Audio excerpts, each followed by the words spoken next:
Wulong Dynasty is surprisingly complex and difficult for a first-time player, but so satisfying when you finally get the hang of it. That's why in this video I'm going to show you the ultimate beginner tips and tricks that will let you become a master at the game. So let's dive right in, and also if you end up finding this video useful, a sub to the channel would help a ton.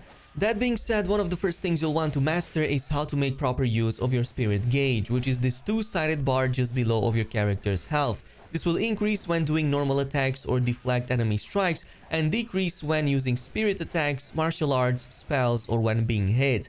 So the way I like starting most fights is to get a few normal hits in or deflect a few of the incoming attacks and build that blue meter up. Once at least one section of that is filled, this is when you'll want to spend it with the triangle spirit attack button.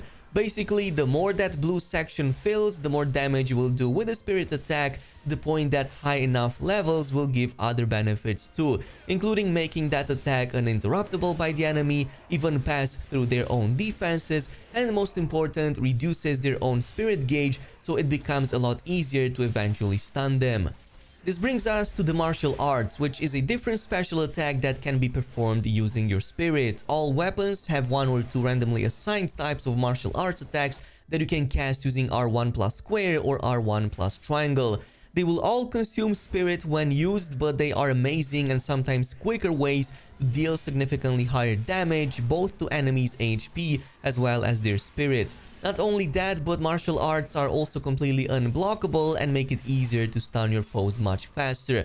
The only downside is that they consume your own spirit too, so if you overdo it and fall too far into the orange section, well, this can put you at risk of being just one small attack away from getting fully stunned yourself from an incoming attack. I fully encourage you to always test new weapon attacks, as there's literally dozens of them for each weapon category, and even the exact same weapon can drop with different martial arts on them to completely change your playstyle. Now, just like Sekiro and Nioh, deflecting and guarding will be integral to the combat gameplay, and you'll want to master them if you want to stand any chance against many of the boss encounters. Unlike most Souls games, however, the basic guard that you do with the L1 will only get you as far as blocking the normal enemy attacks, but cannot protect you against the red critical blows. So instead, Wulong will force you to master deflection, which is done by pressing the circle or dodge button at the right moment, and it's the only way to completely counter the red critical blows. Doing so just as the hit is about to land will completely prevent all that damage and will leave the enemy defenses open momentarily that you can follow up with your own attacks. Furthermore, it gives you a massive boost to your own spirit gauge too, so it's a great way to immediately follow up with a triangle devastating spirit attack to reduce enemy spirit gauge and deal even more damage. Now, doing this enough times will eventually stun these enemies, point at which you'll have a few seconds window to use a fatal strike, which you also do by using the triangle attack just as the target is still stunned. This combination of perfect deflect, follow-up counter damage, and the fatal strike during stuns will be the best way to shave off massive chunks of your enemy's HP. Even if you're technically under-equipped for these fights, these will help you a ton. There's lots of boss moments in the game that are nothing more than skill checks, where your only chance of winning is by getting good at the game, at the deflect, and performing these fatal strikes. But I promise you, it becomes so satisfying as you'll back-to-back stun these enemies that it is definitely worth it. Another thing to note is that a fatal strike can also be used right away against unaware targets, which includes performing it from behind just as the reticle turns into the red color, but you can also use it from above, which is a nice way to assassinate these targets and quickly remove them from the battlefield. At number 4, another important tip to make combat a lot easier is the fact that the game lets you summon mythical beasts at your aid. In the first actual boss encounters you get in the first level, you can already do so during its second phase. You might have even gotten stuck during it, since obviously you are under-equipped for it, but if you just fill that gauge meter onto the side, you can then press triangle and circle at the same time, which is going to summon a beast and immediately finish the fight for you. Of course, there's close to a dozen or so different creatures you unlock in different story moments by defeating story bosses, with each providing different effects and powers for all the 5 elemental types that exist in the game. But you can also summon them as a passive buff instead using square and X, which will then imbue your weapon with the element they belong to. For example, early on, I really liked using King Long, which is going to leave this restoration ring on the ground that persists for a pretty long while, gives you a huge constant healing, letting you survive for some of the tougher challenges. At number 5, the game makes a point of getting you out there and explore everything, which is going to be extremely beneficial. Not only is it great at providing extra loot, but also increases your morale rank with the major and the minor flags that you find in each map. To expand upon the importance of the morale rank, this is the circle indicating a number over you and your enemy's HP bar. It goes all the way to a max of 25, and the more you have compared to your enemies, the less damage they will deal on you. The opposite is also true, whereas being too low compared to them and falling into the red can result in getting owned pretty much like even the most basic of trash mobs. So that's why the first thing you're going to want to do on any new map is to always prep, scout for these flags, increase that morale rank, and this is also going to give you a permanent increase to that in this map via the fortitude mechanic, meaning that you will not lose them upon death. And even more so, it's the best way to prepare for the end boss unless you want to get instantly one-shotted by most of their attacks. Plus, the bigger flags can also be used as resting points, reset your healing pots, give you access to character upgrades, skill trees, among many more. Otherwise, other attacks can also increase your morale momentarily when defeating enemies, landing martial arts, spirit attacks, or even the fatal strikes. It's just that these ones will go away if you die.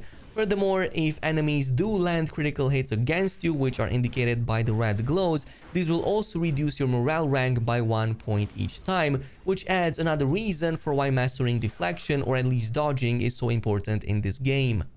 Now, moving on to number 6, what I did in between major chapters is to constantly upgrade my character. If you upgrade it enough, this is going to give you plenty stats so that you can take on any boss fight with no problem, with maybe 1 or 2 exceptions. So around the start of chapter 3, you will unlock the blacksmith in the hidden village that you can teleport at any time, which is the place where you'll want to start upgrading your gear. For weapons, you will need the metal starting with rank 1, but it goes all the way to rank 9, providing increasingly higher damage to the point that it almost doubles the damage of a certain weapon by rank 5. The same goes for the armor, which requires leather instead, but you'll want to also boost this for the defense rating that you get from it. This is going to significantly reduce the damage that you take from enemy hits, even if you don't care about the morale rank. Early on, I would not worry too much about the passive bonuses that you randomly get on gear, since you can change all of these via the embedding mechanic at the blacksmith. But you should know in the meantime that the higher the star rating an item has, the more extra stats it can hold, which is why 4-star and even 5-star gear becomes a lot more important later on and on the higher difficulty. That's why for all of this, coming up to number 7, you will want to spend quite a bit of time farming and prepping in between the different story chapters. Whenever you hit especially a blocking point or cannot defeat a certain boss encounter, you can just go ahead and complete the previously unlocked sub-battlefields that open up as you complete main story chapters. You can still repeat the major ones too and loot even resets inside of them, but the subs are faster and sometimes give better specialized loot you can see right from the menu screen. For example, early on, you can do the escape from the capital and the valorous trio to get the rank for leathers and metals, plus a decent chance at rank 3 and 4-star rating gear. Another thing you can do to get more mats is to just salvage gear you no longer use, especially low-star quality that also have upgrades. So let's say, for example, the game drops a 1-star quality but with a +8 upgrade on it. You can just salvage this, which is going to give you the rank 8 crafting mat out of it so that you can funnel it right into your main set. It also gives you the gems needed as a general mat to alter gear, and if you do this with all of the upgraded low-star quality items, you can just get that respective level crafting mat to again use it on your main battle set. But moving on to number 8, another important aspect of your character progression is to constantly boost up your stats, which you do by spending the genuine chi that you get from defeating enemies or consuming essences. We'll cover stats more extensively in future build videos, but in the meantime, I suggest investing your very first few points into wood, fire, and earth virtues for most early on melee setups. Wood Virtue gives you by far the biggest boost per point to your character's HP, but it's also great for the spirit defense that you get from it. This will basically affect how much spirit gauge you lose when enemies hit you. Fire is mostly there to increase your spirit gain rate, which is useful, as I've said, for the spirit strikes that we always want to perform on enemies, but it's also good for reducing the cost of your martial arts attacks. Meanwhile, Earth Virtue is kinda like Endurance from Elden Ring, letting you equip heavier armor sets, which can be beneficial for better defenses. This can also further prevent fat rolling that will reduce the effectiveness of your dodges. Meanwhile, for stats like the Water Virtue, this makes it harder for enemies to detect you, also increases your assassination damage attacks, and honestly, I would only use this if I had a weapon with a very good scaling for this particular stat. Meanwhile, the Metal Virtue is more for spellcasters or even hybrids, reducing the cost of your spells, which requires a significant investment to be noticeable, and that's why I personally only use this in middle to late game builds. Of course, the more points you invest into these virtues, the more you're going to unlock their respective skills, because each one of them have their own separate skill lines with up to dozens or so active abilities. What you need to know is that in this case, the more you invest points into them, the more access you will gain at these spells, and you cannot use them unless you invested the required amount of points into them in the first place. Even more so, all spells have a second hard requirement, which is going to be dependent on your morale rank. So for example, the starting ones will not require any morale to be castable, while others will require a much higher one, which again brings even more importance to fully upgrading that during the battlefields. And finally, to number 10, let's say you do mess up and somehow still die. Well, there are a few dire penalties as well as one upside that you should know of.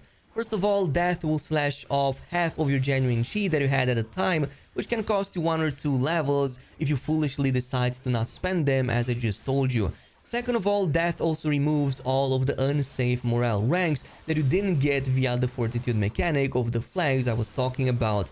So if you got them by defeating enemies or by just doing some of the other stuff except the flags, these can get lost upon death.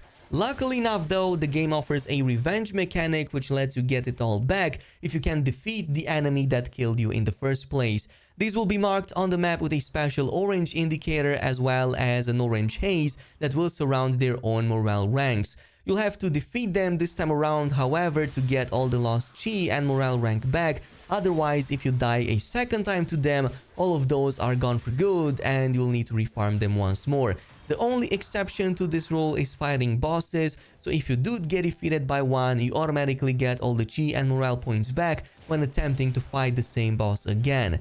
And yeah, as I've said, there's gonna be lots more to talk about here on this channel, lots of future videos and build guides, so if you want to see more of that, definitely make sure you leave a like on this video, subscribe and comment down below. Thanks so much for watching, and I'll see you guys in the next one.